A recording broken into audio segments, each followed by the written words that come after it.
Hey internet friends, here on this channel we've been cataloging the strange happenings of our world for some time now. Within the span of the past year, one of the world's largest ships jammed up the Suez Canal for nearly a week, the Suez Canal being one of the world's most important trading routes. The price of fertilizers for crops have hit an all-time high. Bill Gates became the largest farmland owner in the United States. World leaders announced impending food shortages due to the war in Ukraine, with Russia and Ukraine making up more than 30% of the global wheat market, and they're considered the breadbasket of Europe. Followed by reports of the bird flu in the United States over the past month, forcing farmers to kill millions of egg-laying poultry. All of these aforementioned incidents have driven up the price of items at your grocery store. But now we shift our focus to the most recent series of strange events contributing to this price hike and potential shortage. Wondering, is it all a coincidence or something more? In some ways, it's like the ship getting stuck in the Suez was just the start, just the beginning of all these recent supply chain issues. And really, it's only escalated from there. In the last 6 months, around 20 U.S. food processing facilities have burned down. I'm gonna lay them out on a timeline for you so we can look at the data and decide for ourselves if something is going on here or if there's really nothing to see, we can just move along. January 12th, 2021, Fayetteville, Illinois. The Deli Store Corporation, a processor of deli meat for military and commercial use, was destroyed by fire. No details on how the fire started. April 11, 2021. A cooker at the plant caught the whole Tyson poultry plant on fire. It went up in flames.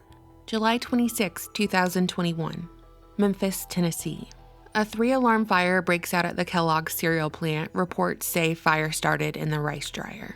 August 2nd, 2021, Huntsville, Alabama. Fire damages Tyson-owned feed ingredients plant. The poultry meal plant received significant damage in a fire that was said to be sparked by animal byproducts and grease. August 24th, 2021, Patax Meat Products in Cobb County, Georgia.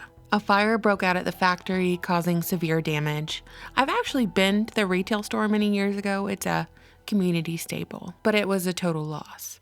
September 13th, 2021, Grand Island, Nebraska. The headline reads, 5-alarm fire at JBS beef plant. The Grand Island Fire Department reported that the roof was on fire around 10 p.m. that night. October 20th, 2021, Tar Heel, North Carolina. A fire at the Smithfield Foods plant, allegedly started by an employee named Latasha Biddle, who set fire to the brake area. Well, she came back in 2 days later with a hammer and vandalized cars, screaming about how she was going to burn down the plant and shoot the place up before fleeing. She eventually turned herself in on an unrelated charge. November 29th, 2021, Scotts Township, Pennsylvania. The headline reads, Fire erupts at a meat processing facility in Lackawanna County.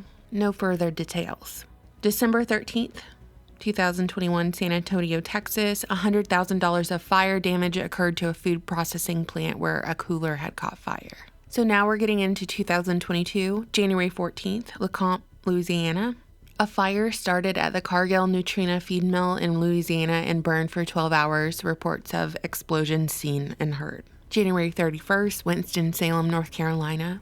A fire tore through a fertilizer plant on the night of January 31st and continued into the next day, forcing thousands living near the plant to evacuate their homes and a university to cancel classes. Every household within a 1-mile radius was asked to evacuate because of the high chance of explosion. More than 6,500 residents were in the evacuation radius. All right, now here is where it gets interesting. If you look at the data starting in February 2022, you're going to start to notice a trend of these fires occurring more and more frequently, which is why I wanted to lay all this out on a timeline anyway. On February 3rd, Mouston, Wisconsin. Wisconsin River Meats warehouse was engulfed in fire, the old portion of the building a total loss. No details on how the fire was started. February 16th, Claypool, Indiana. The LDC said that a fire had broken out at the largest U.S. soybean processing and biodiesel plant. The cause of the fire was cited as undetermined. February 22nd, Hermiston, Oregon. A major explosion at a potato chip factory in Northwest Oregon resulted in 6 injuries, and they reported that it could hurt the supply of chips to the West Coast. Local news reports that a portable natural gas boiler exploded, causing a dramatic fire. And local firefighters said that it was the largest blaze in that area that they'd seen in a decade. March 17th, Jonesboro, Arkansas. A Hot Pockets and frozen food Nestle plant was shut down after a fire broke out in the afternoon. Firemen battled it all night, but eventually abandoned the fight because of structural concern. March 18th, Plainfield, Indiana. I wanted to include this in here too, like I've included fertilizer factory stories as well, because it all seems related. So this was a major fire at a Walmart distribution center, and inside were a variety of items, food, clothing, electronics, This was such a tremendous fire that burned for days, and no one knows what caused it. 200 firefighters worked together to put it out, and these were firefighters from 30 surrounding agencies that responded to this fire. March 24th, Belfast, Maine. It took firefighters from 10 surrounding communities to control the blaze that took over the McCrum potato processing plant. April 13th, Conway, New Hampshire. Firefighters battled a fire at East Conway Beef and Pork for 16 hours, managed to rescue the cattle even though the meat market was destroyed. April 19th, this is another one in Oregon at the headquarters of Azure Standard, the nation's premier independent distributor of organic and healthy food. It was destroyed by fire overnight. There were no injuries. The cause of the fire is unknown. April 20th, Leoti, Kansas. The Nutrient Agricultural Solutions fertilizer plant caught fire. No further details. April 21st, Covington, Georgia. A plane crashed near the General Mills plant, which makes cereal. It's a global food company. There were no survivors of this plane crash. Not a lot of details are known about what happened. So that concludes the timeline. I'm always interested to hear your thoughts on this. I do have some lingering questions here, which led me to running a couple of searches to compare the number of plant fires, food plant fires year to year to see if this past year had an unusual amount or not. Are we focusing on this just because people are tweeting it? Are we focused? It was on Tucker Carlson. This question was brought up, and I wanted to know year to year, what it looked like. How many food plants in the United States burned down year to year? Is this an anomaly? So in 2019, this is our sample year in the United States, it would appear that there was a major fire at Newlywed Foods Factory in Chicago in April, and one at a Kansas Tyson Foods beef plant in August. So 2 food plant fires that are coming up in the search for 2019. So let's compare 2019 to this past year, not counting the fertilizer fires and the Walmart distribution center fire. On our timeline we just went over, I have listed 18 incidents of food plants on fire from January 2021 to April 21st, 2022 in this video. So let's go back to what I said in the beginning. We've got all these factors at play to cause food shortages and increased prices. So are we witnessing total happenstance and coincidence, or is it intentional? Are they trying to take down our food supply? Are they trying to sabotage our supply chain? And by they, who do we mean? The enemy from within or an enemy of a foreign variety?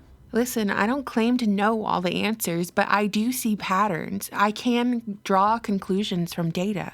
And this whole thing really reminds me of Notre Dame, the Notre Dame fire incident, which I covered on my channel years ago, when the church burned for 9 hours and no cause was ever specified. But in reality, hundreds of other French churches had been attacked for the past few years in deliberate attacks, but hadn't drawn any attention.